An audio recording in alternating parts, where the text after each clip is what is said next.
Tan, tan, tan, tan, tan, tararararam, tararararam, tararararam. Vum, vum, vum, vum, vum, vum. Look, I am your father. No, no, no. Tum, tum, tum, tum, tum, tum, tum, tum, tum.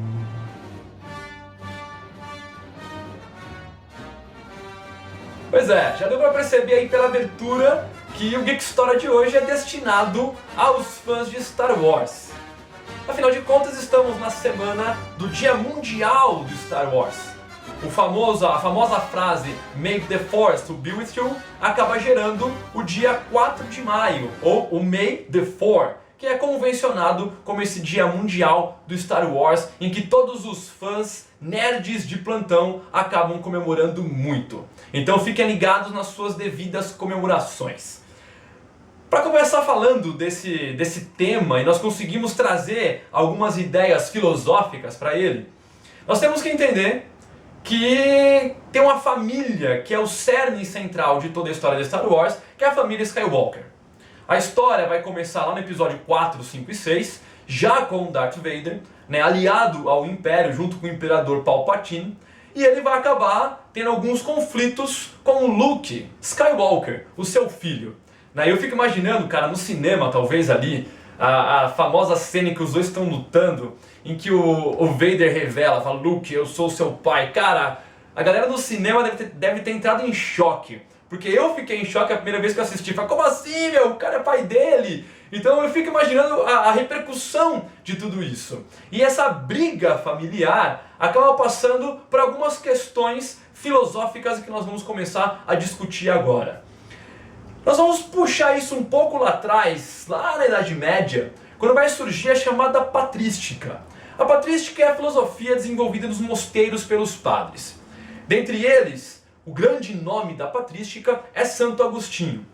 Santo Agostinho vai descrever várias obras e ele vai acabar abordando, dentre essas várias obras, três conceitos, ou vários conceitos, mas nós vamos destacar três para o programa de hoje.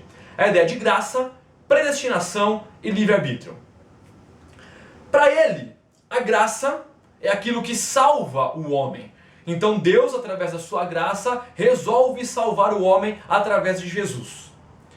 Só que essa graça salvífica, ela vem a partir de um conceito de predestinação. Ou seja, alguns estão destinados à salvação, outros não. Então o homem só pode ser salvo mediante essa graça de Deus a partir dessa ideia de predestinação. E junto com a predestinação acaba vindo não um conflito com essa ideia do livre-arbítrio, mas uma discussão que envolve a questão do livre-arbítrio, que seria a escolha do homem a tomar a direção do seu próprio destino, será que nós podemos falar assim? Então a discussão acaba voltando nessa questão. E isso se desenvolve na ideia se as boas obras salvam, se as boas obras não salvam. Enfim, tudo isso faz parte do contexto da discussão que começa com Santo Agostinho. Essa discussão ela vai passar muitos anos até chegarmos na Reforma Protestante e de novo retomarmos esse assunto na figura do João Calvino. O Lutero começa a Reforma Protestante a partir da fixação das 95 teses, que seria esse grande grito de liberdade dos protestantes contra a Igreja Católica, e esses protestantes se espalham pela Europa. Lá na Suíça, João Calvino, um reformador, grande teólogo, vai acabar desenvolvendo a chamada soteriologia, ou a doutrina da salvação. E ele retoma dois desses pontos. Ele retoma a ideia da predestinação e do livre-arbítrio, falando que a predestinação é essa vontade de Deus, essa inclinação de Deus através da graça de salvar as pessoas. Então alguns seriam salvos, outros não. Eu não vou discutir questões teológicas, eu estou simplesmente citando alguns contextos filosóficos, porque isso aí, cara, dá muito pano pra manga. E ainda mais se você for pensar numa linha calvinista, numa linha arminianista, cara, isso fecha um pau geral. Então a ideia não é essa, a ideia é trazer uma ideia filosófica para nós refletirmos. No contexto dessa predestinação, o Calvino volta a abordar a ideia do livre-arbítrio, falando que o homem, por livre e espontânea vontade, ele escolhe aquilo que ele deseja fazer. O Santo Agostinho fala que o homem tem uma inclinação natural para fazer o mal. Então o homem é responsável pelos seus maus atos por conta disso. Então o livre-arbítrio seria essa escolha do homem. Deus é onisciente, Deus é onipresente, tá? Deus está em todos os lugares, sabe todas as coisas. Então nesse contexto, onde entra o livre-arbítrio se Deus já sabe aquilo que eu vou escolher? O livre-arbítrio entra na seguinte questão: Deus não interfere nessa escolha. Então, um contexto bem amplo e bem superficial dessas ideias de predestinação e livre-arbítrio passam por todo esse contexto. Por que nós estamos falando sobre isso? Porque lá na década de 70, vem um cara muito louco, George Lucas, e vai escrever os episódios que nós conhecemos hoje e criando o universo Star Wars. Nesse universo Star Wars, ele acaba colocando essa família Skywalker como um grande centro de tudo que vai acabar levando aí a trama se desenrolando a partir do Império, da República, a Aliança Rebelde, toda a Guerra Galáctica que envolve essa família e essa divisão que vai acabar tendo entre a Ordem dos Jedi e os Sith.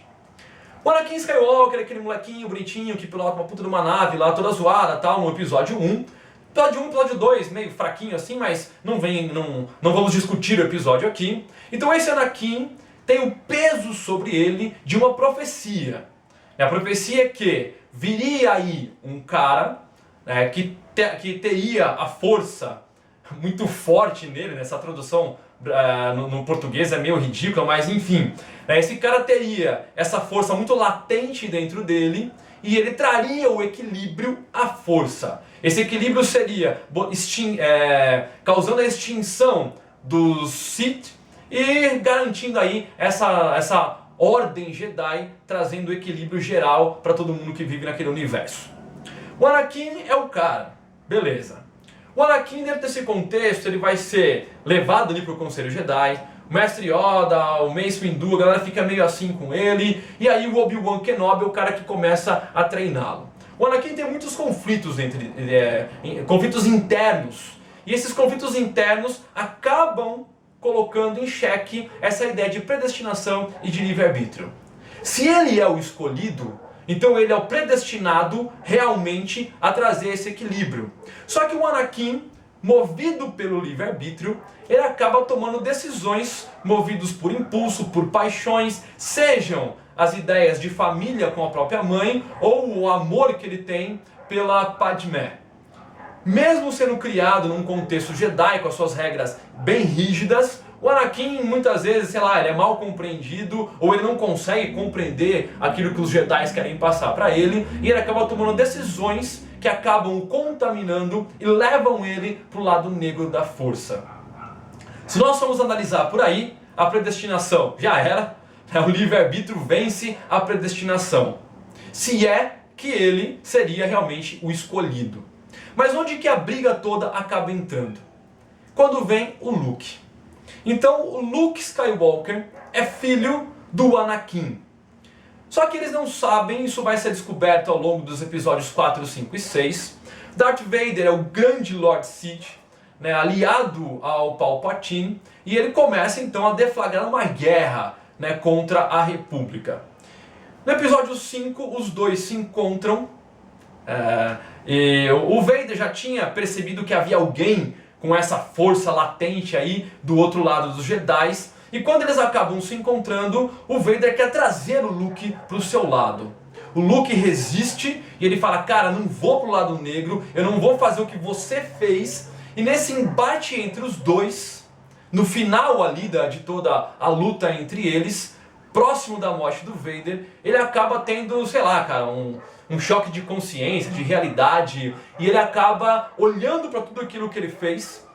O Vader é responsável, pela matança de milhares de crianças, pela destruição de planetas. Então ele acaba olhando para tudo isso e ele tem um lapso no fim da vida em que ele resolve encarar o Palpatine. Ele encara o Palpatine, mata o Palpatine e o Luke acaba sendo preservado no meio de toda essa história e posteriormente o Vader acaba morrendo, meio que assim, pagou pelos seus pecados. Aí vem várias discussões. Não vou entrar no mérito delas. Seria o Anakin o cara que trouxe o equilíbrio à força, ou o Luke que trouxe o equilíbrio para a força? Se é que alguém trouxe equilíbrio para a força. Então, se nós pensarmos pela predestinação, o Anakin, num primeiro momento, ele seria o cara do livre-arbítrio, que bota essa teoria no chão. Mas quando ele tem o Luke, a predestinação acaba se revelando na figura do Luke, e no final da vida, o Vader acaba tendo esse último suspiro Jedi antes dele acabar morrendo, e a profecia acaba se cumprindo, na verdade, na figura do Luke. Cara, Star Wars é isso. É teoria acima de teoria, muitas conspirações, muitas ideias. O episódio 7 lança uma série de possibilidades. Uns gostaram, outros não. Eu estou empolgadíssimo para ver o Rogue One no final desse ano, aguardando o episódio 8 no ano que vem. E essa trama toda vai se desenrolar e a gente vai ver onde isso vai chegar. Geek História fica por aqui. Eu espero que vocês tenham curtido o nosso programa. Muito obrigado por nos acompanharem aí nessa semana em Star Wars. E eu termino esse programa da melhor forma possível. Que a força esteja com vocês. Até a próxima. Valeu!